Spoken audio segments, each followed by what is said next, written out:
Hola hispanófilos e hispanófilas, bienvenidos al próximo episodio de Süleymanoğlu Habla. Soy Süleymanoğlu. Hoy os voy a leer un artículo sobre un tema que me importa y creo que debe importar a todos. Este video será el más largo de este podcast.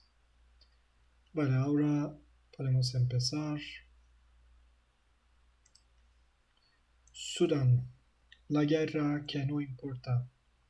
Más de la mitad de la población sudanesa depende de la ayuda humanitaria, pero esa ayuda no llega porque el mundo mira a otra parte.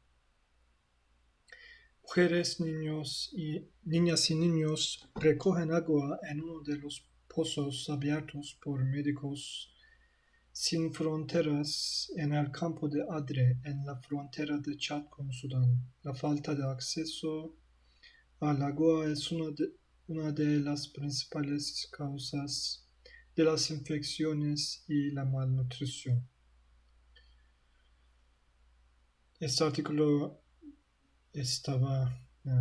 fue escrito hace 2 años. La mujer introduce su mano en uno de los pliegues de la tela con la que cubre su cuerpo y su cabello. Extrae un folio doblado por la mitad. Es un dibujo hecho con bolígrafo azul. Una especie de retrato robot en el que un hombre aparece pintado de frente y de perfil. Cabeza rápida, barba larga, un punto grande en la frente. Este era el aspecto de quienes nos atacaron. Lo dibujé para que no se me olvide. A muchos no los entendíamos, no eran sudaneses. Había gente blanca, gente de Libia, de República Centroafricana, de Nigeria, de Chad. Nos gritaban esclavos, mientras mataban a los hombres y violaban a las mujeres. Incendiaban las casas gritando Allahu Ekber. Hawa Muhammad tiene 49 años, el rostro redondo y una urgencia imperiosa por contar lo que ha vivido, como la mayoría de las decenas de refugiados y refugiadas sudaneses que entrevistamos en la frontera de Chad. Se sientan frente a estos periodistas y comienzan a narrar con detalle el infierno del que huyeron y el abismo en el que se encuentran. Algunos llegan a hacer cola para prestar testimonio. En muchos casos explican con ansia es la primera vez que pueden verbalizar su dolor. En muchos casos explican con ansia es la primera vez que pueden verbalizar su dolor. Como Guma, que está sentada bajo un chamizo en el campo de personas refugiadas de Meche. Los rayos de sol se filtran rabiosos entre las cañas formando una especie de halo a su alrededor. Cada 10 o 15 minutos la cámara se apaga por los 43 grados de inclemente calor. La arena del desierto incendia los ojos legañosos de sus nietas y abre en unos pocos días el calzado más resistente como si fuese una flor. Mataron a mi esposo, a todos nuestros amigos y vecinos. Guma lo dice mirando a los ojos con la espalda erguida. No hay altivez ni abatimiento en la forma de sostener con fuerza su voz y su cuerpo. Si una forma genuina de acuerpar la dignidad. Sí, una forma genuina de acuerpar la dignidad. Un lunes de abril llegaron al campo de refugiados en el que vivíamos y empezaron a matar a los hombres. Uno de ellos fue mi marido. El martes atacaron los edificios civiles en los que nos refugiamos, las mujeres con los niños. Este micrófono lo voy a poner más cerca a mi boca.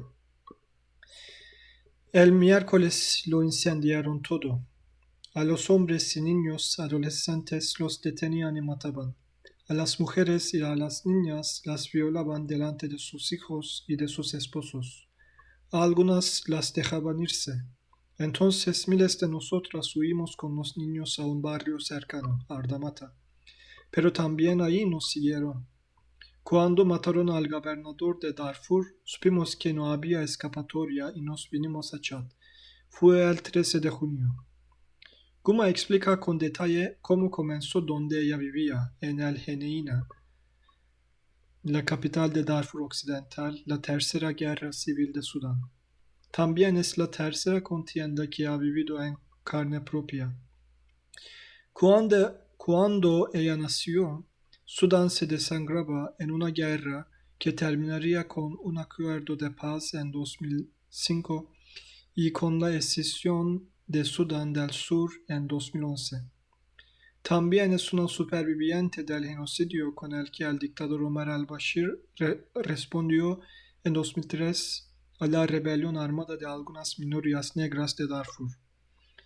Pedían el fin de la discriminación política y económica que sufrían desde hacía siglos y especialmente desde el siglo XIX, cuando Sudán se convirtió en uno de los principales mercados de esclavos de África.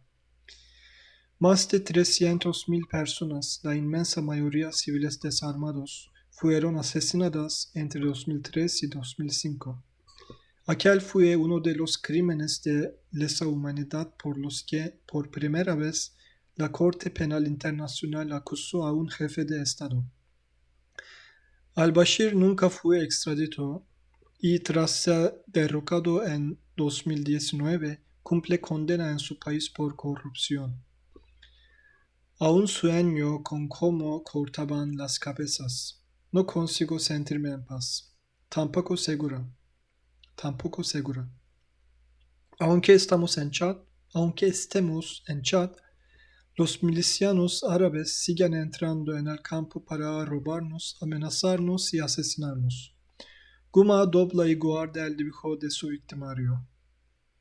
Imagen de un video sobre una decapitación durante la guerra en Darfur. Guerra y limpieza étnica. Casi 2 millones de personas han huido de Sudán desde que el 15 de abril de 2023 los generales de sus fuerzas armadas y del grupo paramilitar Fuerzas de Apoyo Rápido, RSF por sus siglas en inglés, apoyado por otras milicias árabes, se declarasen la guerra por desacuerdos en el reparto del poder. Era el derrumbamiento final del esperanzador proceso iniciado con la revolución de 2018. Entonces, la supresión de los subsidios al trigo y a los combustibles detonó la rabia de una población asfixiada por la corrupción y la represión del régimen que había desangrado y expoliado el país durante las 3 décadas anteriores. Tras 8 meses de protestas, el ejército y las RSF dieron un golpe de estado contra el que había sido su principal valedor, el presidente al-Bashir. En la capital, Jartum, cientos de personas mantuvieron una acampada para exigir una transición democrática. La respuesta fue una masacre cometida, según todos los indicios, por el grupo paramilitar, en la que fueron asesinadas al menos 127 personas, cientos fueron heridas y más de 50 violadas. 2 meses después, la presión sostenida por la ciudadanía sudanesa, respaldada por la Unión Africana y la ONU, logró la constitución de un Consejo Soberano integrado por militares y civiles. Los primeros gobernarían durante 21 meses y los segundos durante los siguientes 18. Los primeros gobernarían durante 21 meses y los segundos durante los siguientes 18. Para entonces, un régimen democrático debía echar a andar. Sin embargo, cuando estaba a punto de finalizar su mandato, el general de las Fuerzas Armadas sudanesas, Abdel Fattah al-Burhan, lanzó un nuevo golpe de Estado para concentrar en su persona todo el poder. Tras un año de discrepancias sobre los plazos de incorporación de las RSF en el ejército y sus cuotas de poder en la estructura de mando, sus respectivos mandos arrastraron al país a una nueva guerra. Los Masalit sufrimos ataques de manera periódica desde los tiempos de Al-Bashir. Mucha gente que tuvo que huir entonces se refugió también en esta frontera de Chad. Explica Saig Abubakar, quien como Guma vive en el campo de personas refugiadas de Meche, en el este de Chad. Abubakar es abogado y contribuyó con sus investigaciones sobre el genocidio de 2003 a la causa abierta en la Corte Penal Internacional contra el dictador. Como la mayoría de los refugiados de Darfur, pertenece a la etnia africana Masalit, de piel muy oscura, la cual, según investigaciones de Human Rights Watch y la agencia Reuters, ha sido objeto de una nueva limpieza étnica a manos de las RSF. Esta gente tiene el sueño de crear un estado exclusivamente árabe. Quieren borrar de todo Sudán el color de piel más oscura. Abubakar, de casi 2 metros de altura y vestido con camisa y pantalón gris de pinzas, está dotado de una presencia y una voz acostumbradas a transmitir autoridad.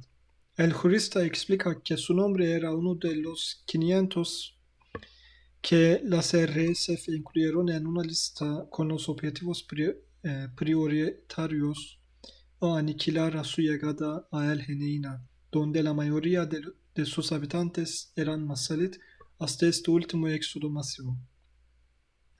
Éramos abogados, activistas, políticos, académicos. Querían acabar con la gente más preparada para facilitar el vaciado del territorio. Porque no es solo racismo, todo el mundo sabe que también quieren los recursos de nuestra tierra, petróleo, oro, agua. Recuerda con tono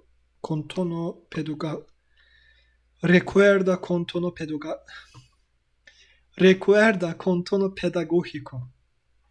De hecho, al-Bashir recompensó a los entonces llamadas milicias Janjaweed por sus servicios durante el genocidio con la cesión de varias minas de oro. En 2011, para diluir su sangriento legado, esas milicias cambiaron su nombre por el de Fuerzas de Apoyo Rápido. Ahora ya cuentan con más de 100.000 combatientes. El ejército sudanés con 200.000. El ejército sudanés con 200.000. Se dice 200.000 o 200.000, no sé. Pero continuemos. Las RSF reciben apoyo de Emiratos Árabes Unidos, de Israel, de la Libia controlada por el comandante Khalifa Haftar y de Rusia a través de los mercenarios del grupo Wagner, según varios think tanks norteamericanos e informes de la Oficina de Inteligencia de Estados Unidos. En uno de ellos, el órgano gubernamental alerta de que la presencia de mercenarios llegados de distintos países del Sahel ha convertido a Sudán en un nuevo hub para el yihadismo. Del lado de las Fuerzas Armadas de Sudán se encuentran Egipto y Ucrania, que incluso han enviado drones armados. Una internacionalización de los intereses implicados en el conflicto que dificulta las negociaciones y su resolución. Tenemos una mapa aquí. En el último año, Chad ha recibido a más de 650.000 personas refugiadas de Sudán. Cerca de 50.000 sobreviven en el campo de Meche. El campo de Meche está aquí, en Darfur. Territorio y en conflicto. Pero el odio entre las poblaciones árabes y negras de Darfur no se explica solo por la pugna por los recursos del subsuelo, ni por un racismo atávico que ha posibilitado la práctica de la esclavitud hasta nuestros días. El conflicto tiene su origen en el acceso a las tierras y a los recursos hídricos. En el pasado, las comunidades árabes se dedicaban al pastoreo nómada. Se desplazaban buscando las tierras en las que mejor podía pastar su ganado. Por su parte, los africanos, la población negra, son principalmente agricultores sedentarios. Lo explica por videoconferencia Toby Harvard, coordinador de la respuesta humanitaria de las Naciones Unidas para Sudán. Se encuentra radicado en Farchana, otra de las ciudades chadianas que ha acogido a decenas de miles de refugiados y refugiadas. Los árabes solían estar en el desierto del Sahara durante la estación de lluvias porque había suficiente follaje para sus animales. Continúa. Después viajaban al sur. Una vez que se habían recogido las cosechas,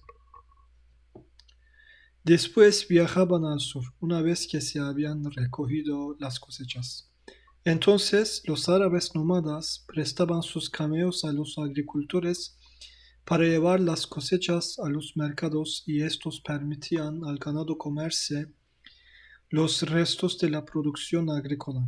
Era una relación simbiótica que se daba en todo el Sahel.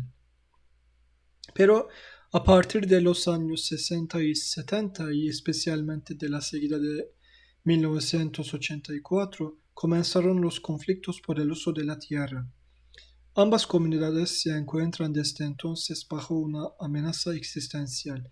Los agricultores sienten que el ganado destruye sus cosechas y los árabes que su vida tradicional está en riesgo por las sequías y por el cambio climático que les obliga a vivir en la tierra de los agricultores sedentarios.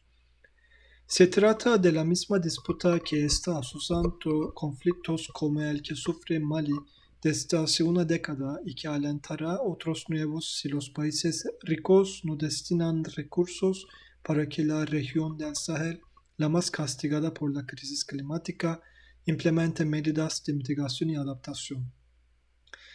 En los años 80, el coronel libio Muammar al-Gaddafi apoyó a varios grupos rebeldes que luchaban en la guerra civil de Chad.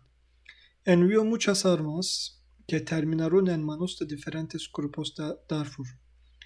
Los sistemas tradicionales que gobernaban la región se fueron derrumbando mientras el gobierno de Sudán no hacía nada porque nunca prestó atención a esa parte del país. Howard agradece la oportunidad de explicar el origen de un conflicto que, por su perpetuación durante décadas y por la brutalidad empleada por sus actores, a menudo ha quedado reducido en el imaginario internacional a una disputa étnica salvaje e irresoluble. Disputa étnica salvaje e irresoluble. En 2003, cuando al-Bashir armó a los árabes locales para combatir la rebelión de los grupos africanos, lo que hizo fue manipularlos para su propio beneficio y, por supuesto, intensificar las fricciones. Las consecuencias llegan hasta hoy. Harvard es el responsable de negociar a diario la ayuda de entrada humanitaria en Sudán tanto con el ejército como con las RSF. Ambos actores están usando los alimentos y las medicinas como arma de guerra en un país en el que más de 18 millones de personas sufren niveles agudos de hambre y 25 millones, más de la mitad de su población, dependen para su supervivencia de la ayuda humanitaria. La misma que también llega con cuentagotas a los más de 2 millones de personas que han tenido que refugiarse en los países del entorno. El 90% mujeres, niños y niñas. No les importamos. El gobierno de Chad ha repartido a las personas refugiadas de Sudán en distintos campos a lo largo de su frontera.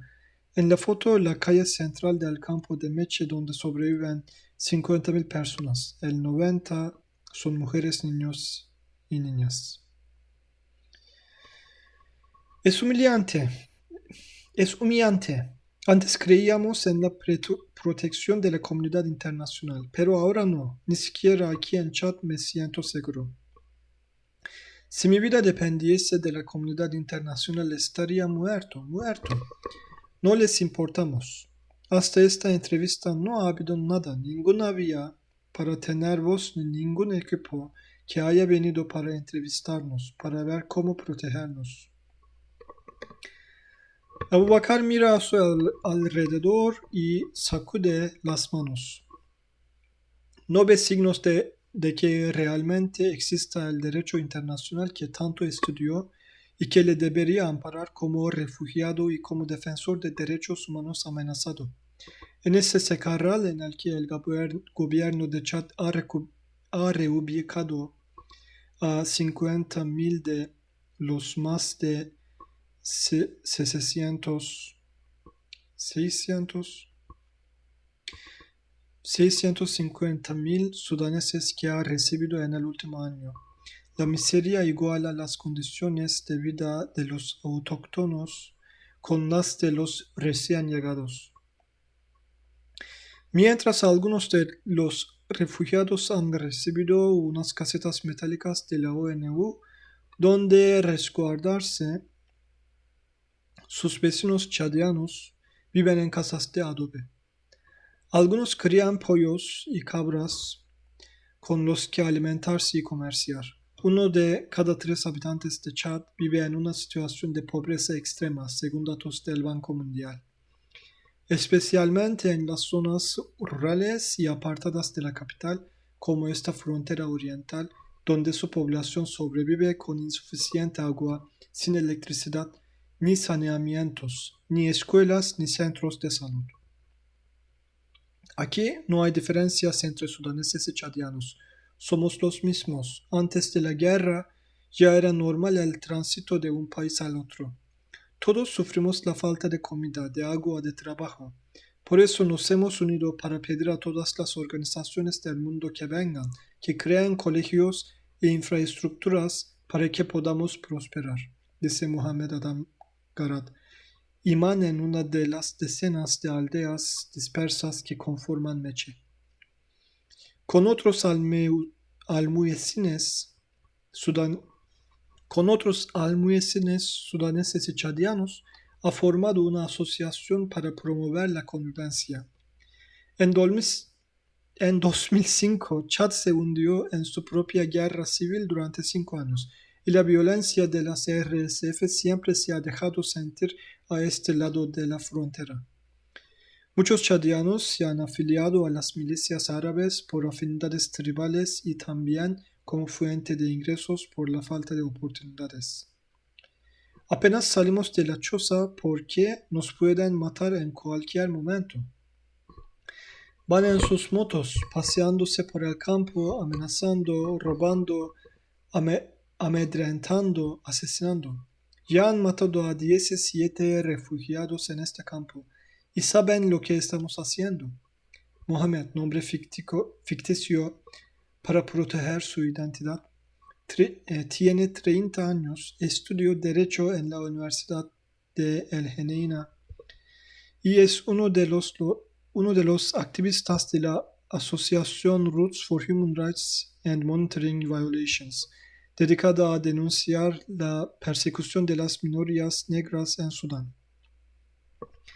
Mataron a 26 de nuestros compañeros cuando comenzó la guerra y ahora van diciendo por el Geneina que van a acabar con todos nosotros porque enviamos informes sobre la limpieza étnica a los medios internacionales, explica tras acabar su jornada laboral como vigilante para una de las escasas ONGs que prestan asistencia humanitaria en Meche. Mohamed entrevista a supervivientes, recopila datos de personas desaparecidas, ejecuciones extrajudiciales, víctimas de violencia sexual. A falta de ordenador, los escribe en su teléfono y así se los envía al resto de sus compañeros que viven juntos en el campo de Adre, la principal puerta de entrada a Chad desde Darfur.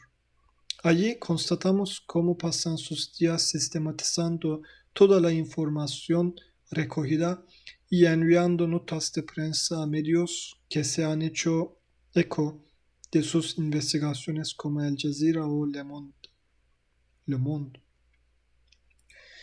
Hemos documentado los casos de más de 5.000 desaparecidos.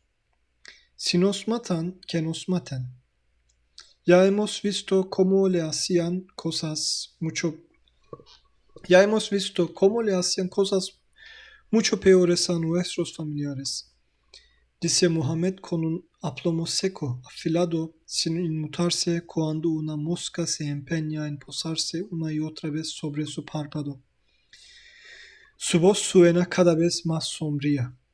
En las grabaciones de aquellos 4 días de entrevistas en Meche hay otra voz registrada que ha ido traduciendo al inglés cada encuentro y que cada vez suena más apagada.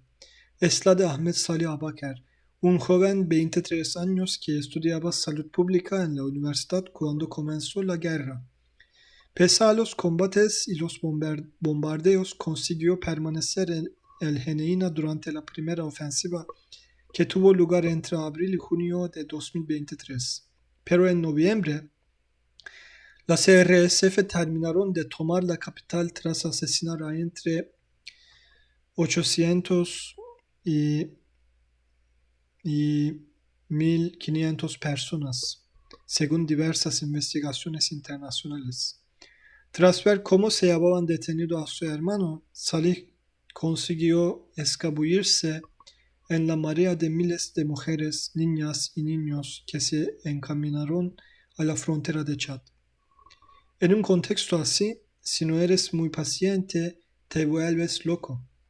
Por cómo estaba sufriendo mi familia por la muerte y huida de tantos amigos, durante meses tuve que convencerme de que era muy fuerte. Pero tras la desaparición de mi hermano, cada vez que pienso en él, me pongo a llorar. Hasta este momento, Salih ha traducido con precisión todas las atrocidades que sus vecinos y vecinas necesitaban verbalizar como si se encontrasen ante un tribunal. Lo ha hecho sin deslizar ningún comentario o gesto que trasluciera que él también transita por todo ese dolor, hasta que tras despedir a un entrevistado pide sentarse y hablar. Detuvieron a mi hermano y a mi primo y se los llevaron. Nunca más hemos sabido de ellos. Quemaron nuestra casa. Tuvimos que huir a pie, sin nada, mientras nos disparaban. Cuando llegamos a Adre, lo primero que hicimos mi madre y yo fue buscar el Comité Internacional de la Cruz Roja para registrar la desaparición de mis familiares. Lo hemos perdido todo, pero nada me importa salvo volver a saber de mi hermano, dice forzando una sonrisa quebrada. Hay otra cuestión que le angustia. ¿Sabes cómo podría viajar a Europa? Aquí todos nos queremos ir, pero no tenemos dinero para hacer el viaje. Sé que es muy peligroso. Tengo amigos que llevan meses atrapados en Libia y otros que han muerto en el mar. No me gustaría hacerlo así. ¿Sabes si hay otro modo? Lo dice con voz tan bajita que apenas es audible. Explica que tanto en el campo de Adre, donde vivió los primeros meses, como en el de Meche, a donde llegó a principios de febrero, los jóvenes no hablan de otra cosa. En realidad, dice, es una fantasía, una historia con la que matar un tiempo eterno con el que no pueden hacer nada, ni trabajar, ni cultivar, ni pastorear. Solo esperar lo único que pueden esperar. Que finalmente el Programa Mundial de Alimentos de la ONU recaude los fondos necesarios de los países ricos para realizar el reparto mensual de cereal y de frijoles. Y ya está. No hay nada más que hacer en medio de esta planicie a la que han sido desterrados. Los camiones de ayuda humanitaria tardan más de 4 días en llegar desde Yamena, la capital de Chad. Los responsables de las ONGs estudian que harán. Los responsables de los ONGs estudian qué harán cuando los caminos de tierra quedan intransitables durante la temporada de lluvias. El desgaste de la ayuda. Mujeres sudanesas con sus hijos e hijas se registran en un puesto del Programa Mundial de Alimentos en ADRE para recoger su paquete mensual de comida. La falta de fondos ha obligado a esta agencia de la ONU a reducir sus raciones. En unos meses llegarán los mosquitos por las precipitaciones y tendremos el pico de contagios de malaria. Y entonces la situación de malnutrición se agravará exponencialmente, advierte Cordula Hafner, responsable del Hospital de Malnutrición que Médicos Sin Fronteras ha construido en Meche, tanto para la población refugiada como para la local. Allí una decena de niños y niñas permanecen ingresados por malnutrición severa. Sus madres temen que, una vez recuperados, vuelvan a enfermar no solo por la escasez de alimentos, sino también por la falta de condiciones de salubridad mínimas. Por eso, además de clínicas y centros hospitalarios, Médicos Sin Fronteras ha tenido que destinar varios millones de euros a abrir decenas de pozos e instalar cientos de letrinas en los campos para reducir el riesgo de infecciones, el otro gran detonante de la malnutrición y de enfermedades como la hepatitis E. Una inversión que la ONG ha pedido asumir gracias a los fondos que les aportan sus socios y socias, mientras los gobiernos más ricos han decidido desatender una de las crisis humanitarias más graves del mundo.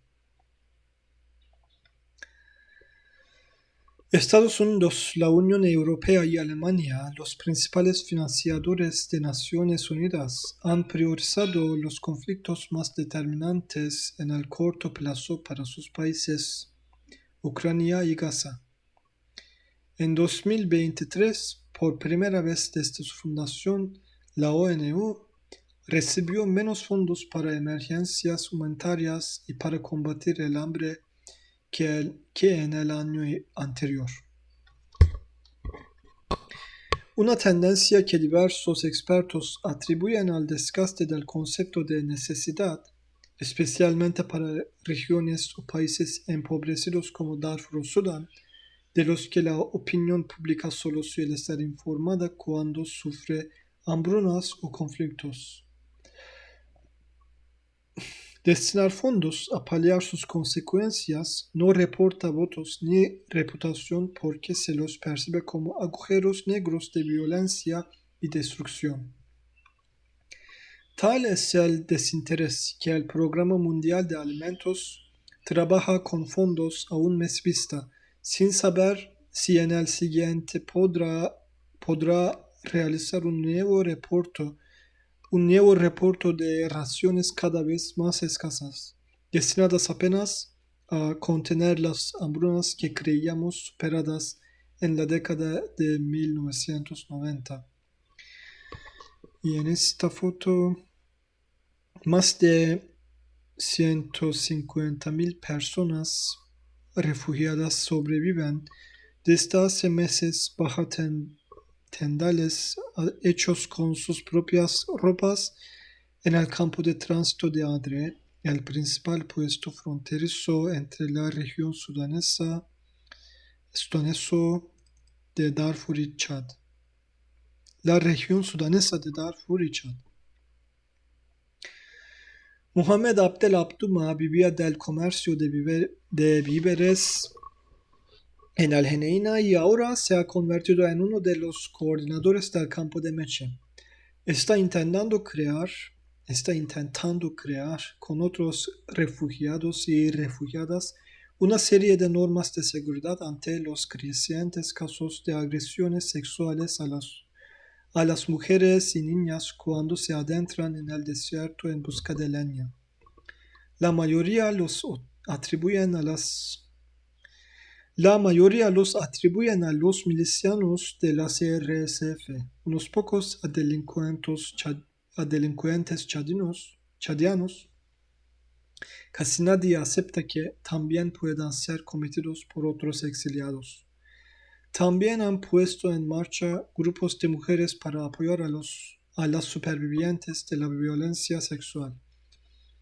Pero a Abdel le exaspera tener que seguir abordando las urgencias del presente sin poder vislumbrar un retorno en el futuro. No queremos depender de la ayuda exterior, no la necesitamos. Es humillante que la vida de nuestros hijos dependa de si el mes que viene va a llegar comida donada o no. Lo que necesitamos es que todos los extranjeros que están combatiendo en nuestro país se marchen, que los países que envían armas, dinero, soldados dejen de hacerlo. Si no, nunca vamos a poder volver a nuestro hogar. Ruega a modo de advertencia. Y lanza una pregunta retórica. ¿Por qué no hablan de eso los países que supuestamente están promoviendo las negociaciones de paz? ¿Por qué? No sé. Si vosotros lo sabéis, dejad un comentario abajo y nos vemos en el próximo. Gracias por escucharme. Chao.